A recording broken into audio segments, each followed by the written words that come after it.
What's up? This is Eski, and welcome back to the Every Second Killin' It podcast. My next guest is a cellist that you might know from his main project, Hvile I Kaos, his session work for Abigail Williams, Chrome Waves, Dinograve. He also has a brand new full-length release called Black Morning Wintergreen, released on Red Nebula. Kakophonix. Greetings. Thanks, Eski, for having me on the show. You just mentioned the Hvile I Kaos record, Black Morning Wintergreen. A lot of people don't realize, but that's a really old work in progress for me. It's been sort of a long time in the making throughout the majority of this decade, so it's kind of nuts to finally get to be able to release it. I promised myself I wouldn't release it until I could give it the release it deserved. So, Red Nebula guys have gone above and beyond in making the release a reality, and I'm super stoked for how that's gone. That's awesome. You know, I went out on Bandcamp, purchased it first day. I don't know if I was supposed to, but I got to listen to the whole album the first day, and you know, it was one of those things where obviously I'm familiar with your work. We've worked together with session work. You did some cello on an Silent Agony song. Yeah, I had a lot of fun with that. That was sort of like the beginning of when my session work was starting to pick up. So I really enjoyed working on that one. And you know, I was also familiar with your EPs that you've released before this, but you know, this one, when I first heard it, it felt like I was listening to a movie. It felt just like, you know, you could see the landscapes that you were creating with this music. So that's actually really interesting you say that. What kind of landscapes did you see? You know, I was actually picturing, it almost felt like kind of like an epic Western. Like Right. like The Good, the Bad, and the Ugly. Huh. Something where, you know, the soundtrack is so tied with the movie.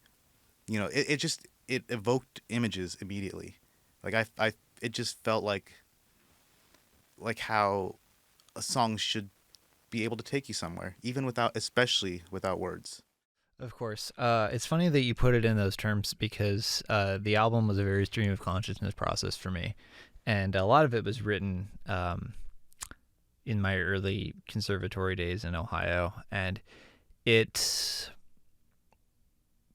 sort of took on a life of its own, particularly when I was like up all night, when everyone else was home on Thanksgiving break. I would have these like self-imposed black metal boot camps where I just shut myself away and like worked on shit that I didn't have time to do during the school year until I keeled over. And that's kind of the environment the album was composed in. And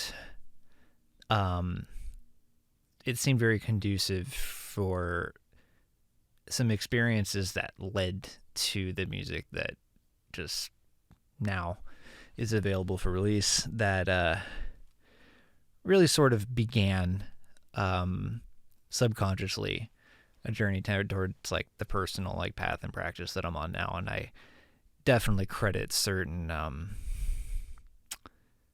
phenomena with the creation of the record. I was just sort of on the receiving end of that. It definitely feels good to have that. You know, it's when you create something, you want to have it be more than the sum of its parts. You know, you put a lot of work into, especially layering, you know, multiple instruments on top of each other. But when you can finally have that realization for other people to be able to experience and not have it be something that's a work in progress, a work that you felt, you know, you always wanted to give it the right time. You always wanted to give it the time it deserved. It you know, especially a lot of the reviews I'm seeing on it, people are, it's making them feel ways. I hope so. If they didn't feel anything, I wouldn't have done my job. But no, I've been really flattered by the press reception the album has received. Yeah, I mean, it's funny we keep revisiting this concept of the album as a work in progress because I got used to describing the album that way for so long, and while I was putting out other newer Hvile I Kaos releases, supposedly like Agios of Photia, Black Morning was basically written by then, but the label we were with at the time wanted a something like fresh and new that was kind of more in line with their image, and Agios was a much more appropriate record for that. But now I think, particularly with the enthusiasm that like Red Nebula has brought to it, and also the artwork by Erica Fervell, that it wasn't something that would have been possible in the past, and that really I think helped make the release visually, and also the layout by my dude Jeff from Chrome Waves. He did a great job with that. And altogether, and the Red Nebula team has just been hustling it as hard as they can. And altogether, I think that this release has really come together in the way that it was always meant to. That's awesome. And it seems like you have a really strong team promoting with helping you promote it with Red Nebula. Yes. How did that come about? Well, actually, one of the guys from Red Nebula was also playing bass live in Hvile I Kaos for a while we were still doing the whole live band thing, which we're currently taking a break from. But the bassist, let's call him Summoner of the Bloodstorms. That's his that's his pseudonym. So Summoner of the Bloodstorms mentioned to me that he wanted to start this new label called Red Nebula with some guys he knew in the Midwest, and we were it was going to have a very specific like militant insurrectionist type of take on the black metal concept, and they were going to start with a compilation that featured bands that had a certain more like liberating or rebellious type of view that wasn't really compatible with a lot of black metal's traditional baggage and sort of needed to be free of that. But I submitted a Hvile I Kaos track from the previous album to that, and as it stands, I think Red Nebula is doing pretty damn well for a brand new label, and the service they provide their bands is very personal, very meticulous. They'll go to fight for you if legal or public trouble emerges. It's a great team. That's awesome. That I'm really stoked to see you have a lot of times when you're releasing music, especially as a solo artist, you have to go about it yourself, and it's really cool to see you actually align with people that not only can see where your music should go, but they're former bandmates of yours, or members of your live band, and so they're people that are familiar with you. It's not someone coming in and going, hey, we should do this with your music. It's someone that's actually probably played, if I'm not mistaken, probably played some of those songs live with you. Yeah. Not the stuff that's released in that is released through Red Nebula. Stuff from the previous record is what we mostly played live. But he certainly added a lot to the Hvile I Kaos live ensemble. He would like bring singing bowls for the opening and closing of the circle for our live ceremony. I was eventually looking to get the band a bit more involved in the ceremony, and they were stepping up to bat with that. Right now, of course, live performances aren't really the main focus, but it's kind of cool how like one working relationship transformed into kind of a different one that's proving pretty beneficial for the current circumstances. Exactly. And sometimes life leads you certain ways, and you want to seize certain opportunities where maybe you like playing music, but sometimes you like promoting music more. And if Sometimes you just got to go where your drive takes you. Yeah, and we dropped Agios in 2017, end of 2017, but really like 2018 was sort of dedicated to that record, like as far as like the gig cycle. 2019 we played some like new unreleased material, but it was mostly like stuff from Agios and previous releases. And we got to do some cool live shows. We played with Insomnium in 2018. We played with Hordem Rife that year too. 2019 we played with Thangorodrim. We played with Botanist late 2018. Like we did some pretty we had a pretty good run as a live ensemble, but it was getting to the point where I felt like I really just needed to turn my focus back to the sort of reclusive creative process, and I'm not really looking to play live again until I have multiple new releases out. Like beyond this, I have 2 splits coming up with some friends projects that will be announced when they're more fit to see the light of day. They're still kind of on the drawing board, but I'm not even interested in future live shows until like all that's done and out. So there we go. So speaking of working with others, you also happen to lend your cello abilities to a lot of session work. I would say you've made quite a name for yourself out there with being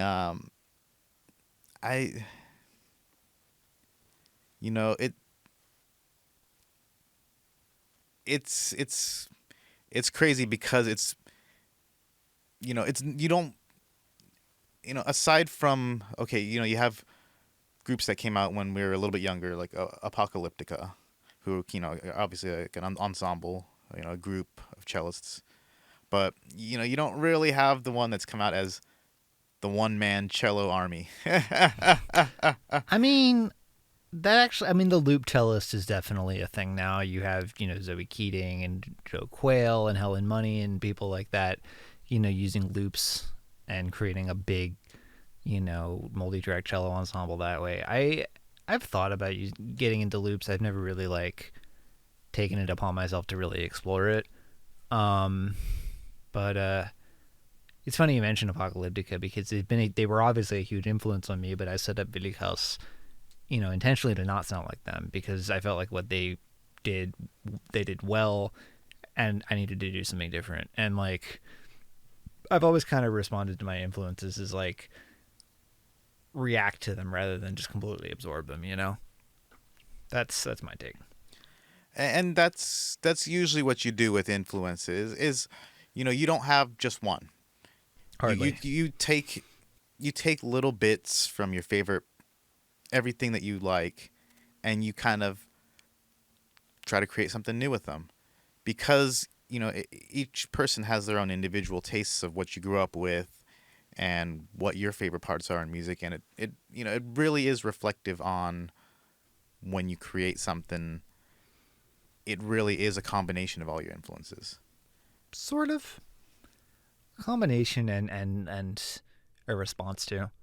I wouldn't say that, I've written any music that sounds particularly indicative of the Devil's Blood, even though I consider them one of my 4 major influences.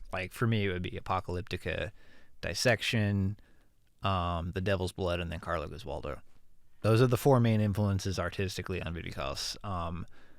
But largely not because I want to mimic their sound, but because I feel like what they were able to communicate is something that needs to be further explored.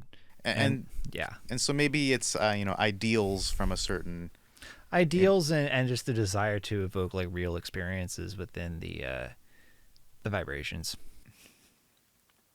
Even so, you have, maybe it's just the feel, the theme, the vibe. You can take in, as a guitar player, you can take influences from, it doesn't have to be guitar players. Of course, it's not even the feel of the vibe though. I mean, I'd say message, but that kind of cheapens more the the communicative power of feeling something more on a subconscious level, rather than it's not just like propaganda. It's like a real immersive experience of a different, like, you know, a different view of reality. And that's, I think, that if anything separates art from just sort of base, like, you know, propaganda. But it's it's about the experience it can provide, personally. So, session work. Let's start with Abigail Williams. That's one of my oldest and most established connections in the broader U.S. black metal scene, I suppose, or just the broader metal scene in general. I've been working on and off with Abigail Williams since like 2012, when I played a couple shows with them on a tour that was supposed to be their last tour. Like, they said they were going to break up and then didn't. Like, I don't know if you remember that, but that was a certainly like bittersweet for me, because I hadn't really done anything at that level before. I just kind of like done a few like studio projects here and there, but all of a sudden, like, here's this band that you were into in high school that wanted you to do a couple shows, and so it was kind of like bittersweet at the time. But then they didn't end up breaking up, and I did a few demos on and off with Ken for some songs that ended up being part of what made it onto the new record, the Walk Beyond the Dark. Some of those songs dip back to like 2015, and then some of them are much more recent. And I've in the meantime, I've also played live a couple more times with Abigail in 2018, and then more recently in 2019, a couple weeks ago when they came through with Encepharum and Calma and Animus. So I've had sort of a extended on and off relationship with that band, but I'm certainly glad that these songs have seen the light of day, and I'm really happy with how they came out. That's awesome. So, Antecantamentum. Antecantamentum, brand new, basically brand new project. They were on the Red Nebula compilation that I mentioned earlier. What the title's eluding me all of a sudden. It's the Cosmic Collective Choir for the Dispossessed. So we were each on that compilation, and that particular release is like not the compilation, but the Antecantamentum EP has some real like pain and like a really like violent isolation sort of embedded in it that I think puts a lot of things in perspective, and as such, I'm really glad I got to be part of it. All right, so Astralborne. Astralborne. Well, as you can see, they're on my shirt. Very nice. I spent a lot of time in Ohio, particularly Cleveland. I was in that area when I was doing my undergraduate degree, and I got to know Jason Cessna, who was a prominent figure in the scene at that time. He was the drummer for Hammer Horde, a Viking metal band that got big in that area for a bit, and he and another member of Hammer Horde and Paul from Blood of the Prophets got together and recently formed Astralborne, which is more of a melodic death metal type of project that they're all sort of wanting to dive into. And I got in touch with Jason after several years of our various kick-its in Cleveland. Several years after the fact, we got in touch online, and he had me record some cello work, some orchestrations, some large like multi-tracked orchestrations for this album that just now released, self-released, but it's a great effort. They're doing as well to promote an album as any unsigned band I've ever seen. So it wouldn't surprise me if somebody of a label picks them up soon, if they even want to get signed. I don't know. But, yeah. you know, yeah, it's a great album, and I got to really, like, you know, record some pretty vast textures that, you know, it's a massive album. And if you like melodic death metal, either the Gothenburg or their more recent stuff, that album's just a kind of a triumph in the genre. if you ask me. So, yeah. So that's Astralborne. And so next I've got Chrome Waves. Chrome Waves. Okay, so that is my dude Jeff Wilson's project. I also worked with his previous band, Wolfhammer. He wrote much of the more recent Wolfhammer material, and I got to play on the last Wolfhammer record. But he also had me do some... While I was doing other stuff with him, he had me do a lot of tracking for some more ambient goth rock or like post-black metal kind of stuff that didn't really know exactly what was going to be done with it, but it was just this really eerie, mournful, like melancholy kind of soundscapes that the cello parts just kind of like fell into place. It was so natural, and working with him is very, very natural. We have a very easy, very fluid exchange of ideas, and it's definitely,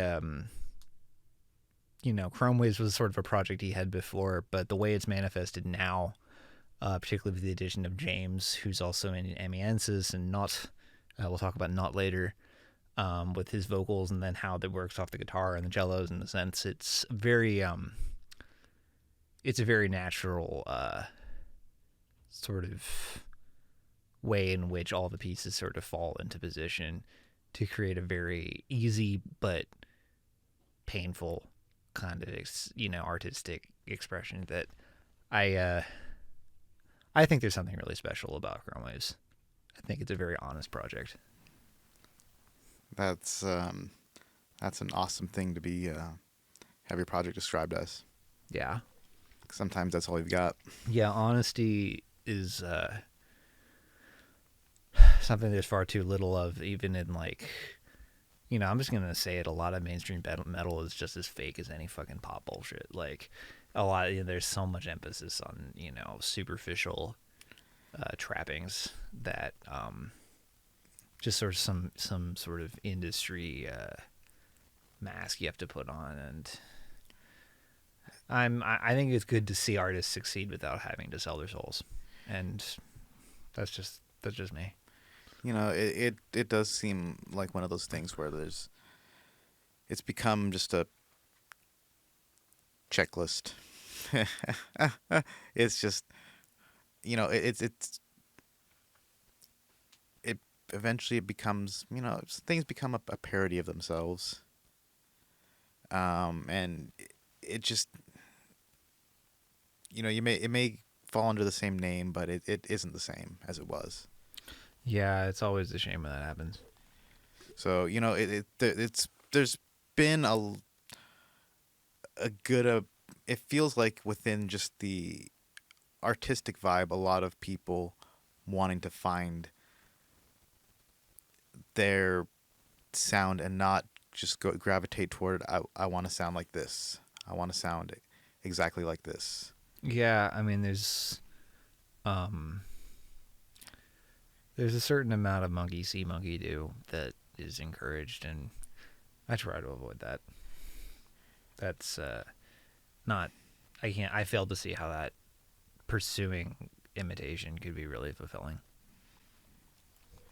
And there was it's kind of like a saying where it was almost like the idea like the secret to writing a hit song was covering one that's already been a hit, because you're already halfway there. I mean, I've done covers, but I have to me it feels like more of a tribute to something that inspired me rather than like trying to like imitate it. Yeah, like I did a Dissection cover and then I did a Tribulation cover, and both of those I feel like had their purpose. Covers can have their purpose, and I have nothing against cover bands or tribute bands for what they are, but I feel like for artists who are trying to be artists in their own right,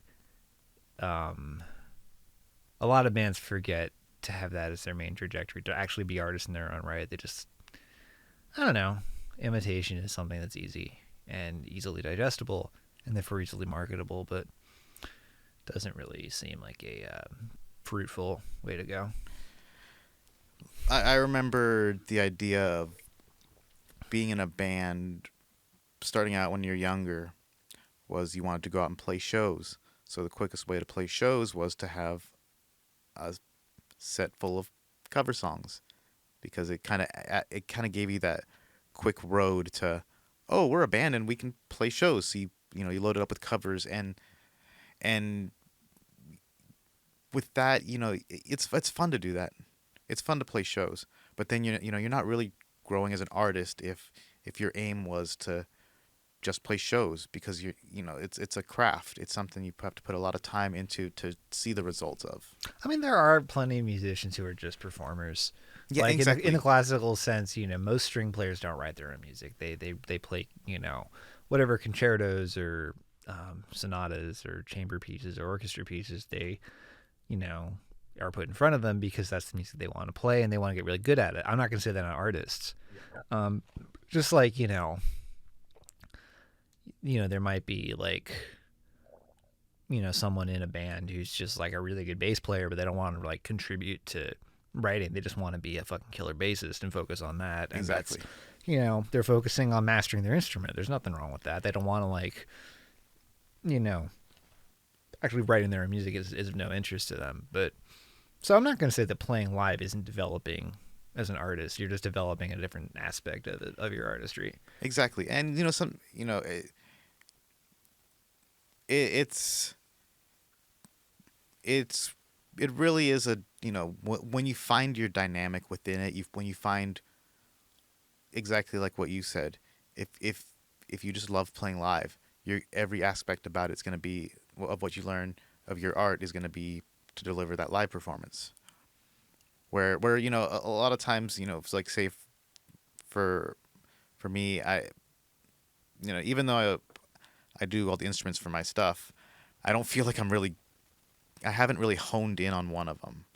Guitar would probably be the main focus the most time I put into, but I felt like I never really got good at one. I just kind of know a little bit of each. And honestly, that's kind of my main liability. Like, as a cellist, like that's the only instrument I'm really good at. I also play guitar kind of mediocre as like I can play it well enough for my purposes. I can like play the chords and I can get a good riff going, but I'm not like a guitarist really. But I feel like I could be more multifaceted as a musician, but I have the skills that I have now and I need to develop them or grow new ones. There's really never an excuse for stagnation. Exactly. And sometimes it's gonna be in the situation where, as a musician, maybe it's something non-musical that you even reading books, or taking a hobby in photography, that just kind of makes you look at your instrument differently. Makes you, instead of just kind of grinding and learning every technique about something,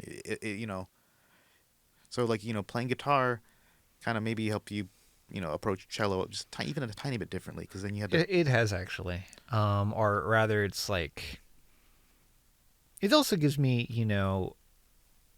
a foundation to build on. Like sometimes a guitar riff or a chord progression will become like the main basis for what will become a song, but the cello is used to really develop it, make it good. Whereas the guitar is more like just delivering a foundation I can build on. It's a way of constructing the backbone of a song. And I find that same thing with even just picking up a bass. You think differently than you would on a guitar. So you're, even though it's really similar, it's just, even just for that couple seconds, couple minutes, just getting out of your normal frame of mind. Just come up with something different. You play drums, you start a song with drums, and all of a sudden it just has that different vibe where something else is kind of leading the thought process. Yeah, and I've composed for other instruments that I don't play, and trying to see how another musician would interpret what I write is, a very eye-opening process. It's like, how well as a composer did I communicate what needs to be played, and did I really write well for this instrument? That's its own set of challenges, but its own set of rewards. Like, I did this piece in college it was like a band that was purely formed for the performance of one song, and the band was called like Wraith of the Bastion, and the song was called Nil. Like, it was just super fucking bleak, and like I wrote it for pipe organ, so I had my dude Ralph playing pipe organ, and then like some orchestral percussion, like a timpani and some chimes and shit, and then like a death metal or just a metal vocalist. So I brought in Alex Zarko from Curse the Gods out in Ohio, and I just conducted, and this ensemble performed the piece that I wrote. And these were all instruments that I don't play, and so seeing like how my score translated for the group was particularly given a lot of them had pretty different backgrounds musically. Like, it came out very. It's like this sort of an external power rather than like an internalized one, but it was really cool. That was unique, and there were a lot of pieces I got to write in college that gave me that unique insight. But that one really stands out. Awesome. Dinograve? Dinograve. Okay. So Peter from Dinograve was the guitarist for Hvile I Kaos for a period of several months. The live guitarist when I reformed the live band in 2017. And so that's how I came to know Dinograve. And they're a fun band. They have, they take a lot of, would-be modern metal cliches, but like give them a unique funk and groove that you don't see a lot of bands doing. And they mess around with auxiliary percussion, and they have horn section, and then they had the strings on a few songs where I came in. And I think it's a unique take on an otherwise, like, a genre that's otherwise oversaturated, but they do something, like, cool with it. And I really appreciate, like, their unique take on, like, just sort of modern, epic, melodic, progressive metal, but with some extra, like, flair and pizzazz thrown in that you don't normally hear. So, yeah, it was a cool record. Right on. And then, so, one that you had mentioned a little bit earlier, Nòtt? Yeah, Nòtt, or Nòtt, how you Nòtt. pronounce it. So, James Benson from Chrome Waves also is just released, this is like him and one other guy, this project Nòtt. It's sort of a dirtier, nastier, like, pure black metal than some of his other projects, and but they also have like a saxophone on it, and the lyrics, from what I understand, are largely based in sort of a demonology based in like biblical theology. When I get a chance, I do want to talk to James more about his philosophy, but it's a really, like, that Nòtt album, The Great Furnace, it's a really twisted record, and I'm only on one song on that, Nevim, but overall I think that record is fantastic. Cool. And Osi and the Jupiter? Or Osi and the Jupiter. Yeah. No, it's so that was really cool because I got to that's not really like metal. I mean, it's made by people who play metal, but like it's much more of a like sort of a neo-folk or like a Viking ambient kind of project.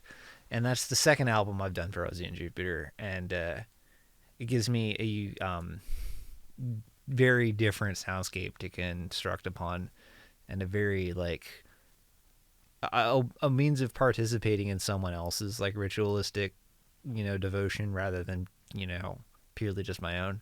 And so it makes me think outside the box. And actually, Sean Death, the guy behind Osi and Jupiter, is also in his main band right now is Burial Oath. As one of his main projects. So he sings for Burial Oath, and he also has another like black metal solo project called what is that called? Ulven. Yeah, it's Ulven, not Ulver, Ulven.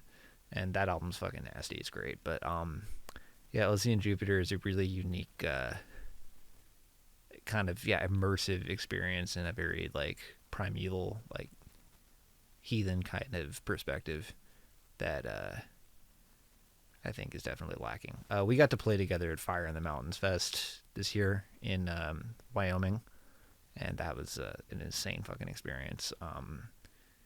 But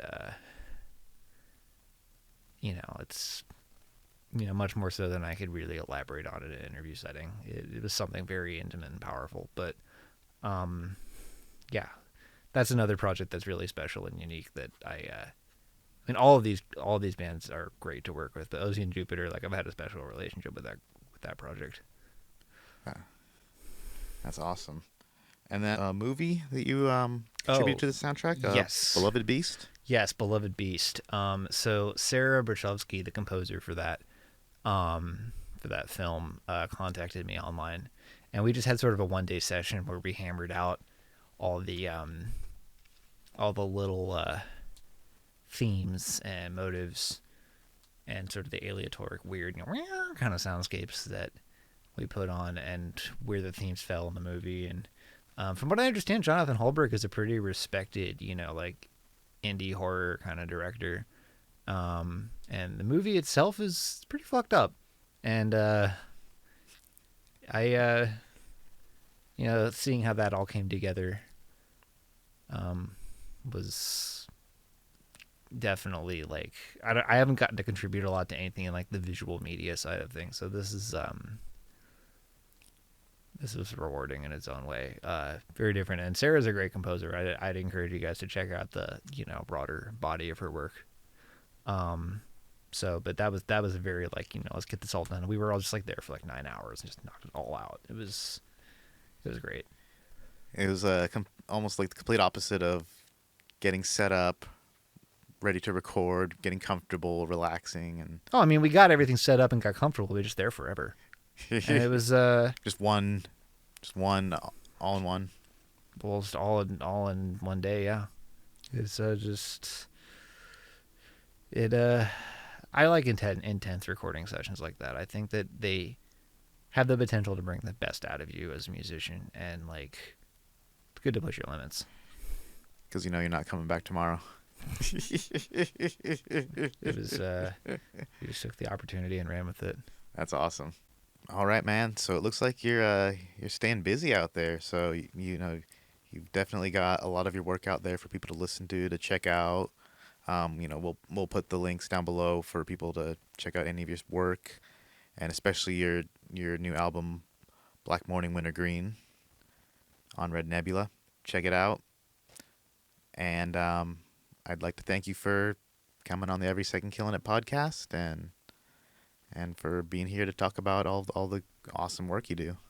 Of course. Thanks for having me. It's always cool to be able to sit down and discuss our experiences and ideas with like-minded people. So thank you for the opportunity to do so.